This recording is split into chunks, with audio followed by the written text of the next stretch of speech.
L'objet de cette vidéo est de vous montrer l'intérêt de l'utilisation de l'OCT péropératoire durant la réalisation des DIMEC. La DIMEC est une greffe endothéliodécémétique pure, sans aucune zone de stroma cornéen. La difficulté réside souvent dans la reconnaissance de la bonne orientation du greffon.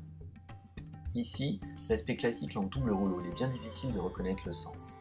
C'est là que l'OCT trouve sa pleine utilisation, où l'on voit très précisément l'orientation du greffon. Ici, il est à l'envers, un aspect de lunette posée sur le nez.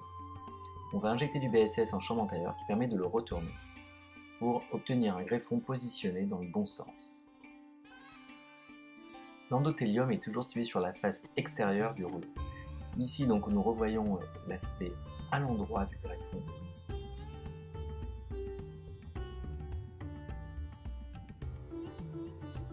Revoyons la manœuvre de retournement du greffon qui consiste à injecter du BSS.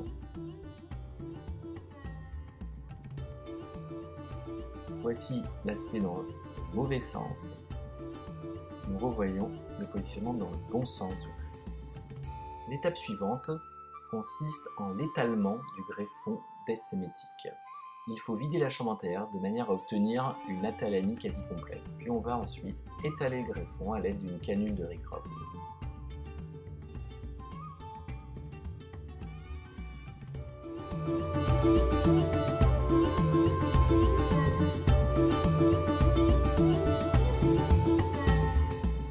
Le contrôle par OCT s'avère bien utile.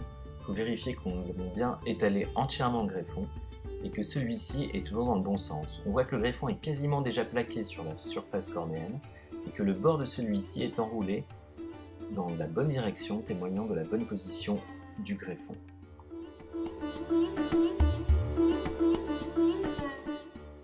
L'OCT est également très utile lors de l'injection de la bulle d'air. On vérifie que nous sommes dans le bon plan et que l'air passe bien sous le greffon et occupe toute la chambre antérieure, sans réaliser de pli du greffon.